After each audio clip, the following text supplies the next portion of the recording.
അലൈക്കും, welcome back to നിസ് kitchen. അപ്പോൾ എന്നുകൊണ്ടിരിക്കുന്ന recipe ഒരു ഇഫ്താർ സ്നാക്കായിട്ടുള്ള റഷ്യൻ കബാബിൻ്റെ റെസിപ്പിയാണ്. ഇത് വളരെ സിമ്പിളായിട്ട് തയ്യാറാക്കാൻ പറ്റുന്ന ഒരു ഇഫ്താർ സ്നാക്കാണ്. അപ്പോൾ നമുക്ക് നോക്കാം ഇത് എങ്ങനെയാണ് തയ്യാറാക്കുന്നതെന്ന്. അതിന് വേണ്ടിയിട്ട് ഞാനിവിടെ ഒരു പാൻ ചൂടാക്കാൻ വെച്ചിട്ടുണ്ടായിരുന്നു. അതിലേക്ക് ഒരു ചോപ്പ് ചെയ്തിരിക്കുന്ന ഒനിയൻ ഞാൻ ചേർത്ത് കൊടുത്തിട്ടുണ്ട്. ഇത് നന്നായിട്ടൊന്ന് വഴണ്ട് വരണം. ഇതിപ്പോൾ നന്നായിട്ട് തന്നെ ഒന്ന് വഴണ്ട് വന്നിട്ടുണ്ട്. അപ്പോൾ ഞാൻ ഇതിലേക്ക് 1 ടീസ്പൂൺ ജിഞ്ചർ ഗാർലിക് പേസ്റ്റ് ചേർത്ത് കൊടുത്തിട്ടുണ്ട്. അതുപോലെ തന്നെ വേവിച്ച് വെച്ചിട്ടുള്ള ചിക്കനും കൂടി ഇതിലേക്ക് ഞാൻ ചേർത്ത് കൊടുത്തിട്ടുണ്ട്. ഇനിയിപ്പോൾ നമുക്ക് നന്നായിട്ടൊന്ന് മിക്സ് ചെയ്തെടുക്കണം. നന്നായിട്ട് മിക്സ് ചെയ്തതിന് ശേഷം ഇതിലേക്ക് ഞാൻ ക്യാബേജാണ് ചേർക്കുന്നത്. ഇനിയിപ്പോൾ നമുക്ക് നന്നായിട്ടൊന്ന് മിക്സ് ചെയ്യാം.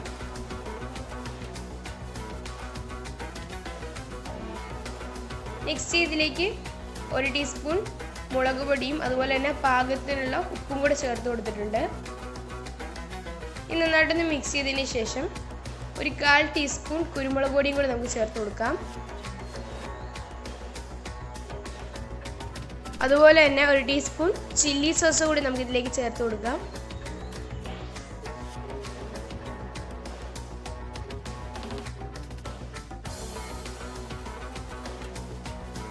നെക്സ്റ്റ് ഇതിലേക്ക് ചേർക്കുന്നത് 1/4 ടീസ്പൂൺ ചിക്കൻ മസാലയാണ്.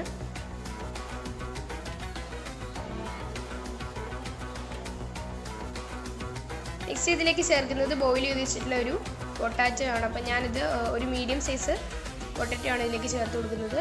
അതുപോലെ ഞാൻ ഇതിലേക്ക് ചേർക്കുന്നത് മല്ലിയിലയാണ്. ഇനി നമുക്ക് ഓരോ കബാബായിട്ട് ഉണ്ടാക്കാൻ തുടങ്ങാം. അപ്പോൾ നമുക്ക് ഇതുപോലത്തെ ഒരു ഷേപ്പിലാണ് എല്ലാം ഒന്ന് റെഡിയാക്കി എടുക്കേണ്ടത്. അപ്പം ഞാൻ എല്ലാം ഇതുപോലെ ഒന്ന് റെഡിയാക്കി എടുത്തിട്ടുണ്ട്. ഇനിയിപ്പോൾ നമുക്കിത് ഓരോന്നും മുട്ടയിലൊന്ന് ഡിപ്പ് ചെയ്തിട്ട് ഞാനിവിടെ സേമിയ എടുത്ത് വെച്ചിട്ടുണ്ട്. സേമിയയിലും കൂടെ ഒന്ന് കവർ ചെയ്യാം. അപ്പോൾ നമുക്ക് എല്ലാം ഇതുപോലെ ഒന്ന് റെഡിയാക്കി എടുക്കാം. ഞാനിപ്പോൾ എല്ലാം ഇവിടെ റെഡിയാക്കി വെച്ചിട്ടുണ്ട്. ഇനിയിപ്പോൾ നമുക്കിത് ഓയിലിട്ടിട്ടൊന്ന് ഫ്രൈ ചെയ്തെടുക്കാം.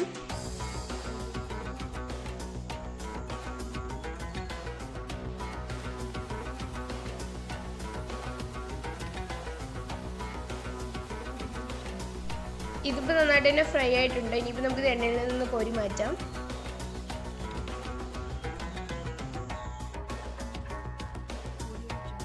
അപ്പം നമ്മുടെ അടിപൊളിയായിട്ടുള്ള റഷ്യൻ കബാബ് ഇവിടെ റെഡി ആയിട്ടുണ്ട്.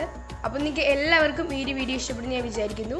അപ്പം നിങ്ങൾക്ക് ഈ വീഡിയോ ഇഷ്ടപ്പെട്ടാൽ തീർച്ചയായും ലൈക്ക് ചെയ്യുക, ഷെയർ ചെയ്യുക, ചാനൽ സബ്സ്ക്രൈബ് ചെയ്യുക. സബ്സ്ക്രൈബ് ചെയ്യുമ്പോൾ തൊട്ടടുത്തുള്ള ബെല്ലൈക്കൻ കൂടി ഒന്ന് പ്രസ് ചെയ്യുക. അതിൽ ഓൾ എന്ന ഓപ്ഷനാണ് നിങ്ങൾ ക്ലിക്ക് ചെയ്യേണ്ടത്.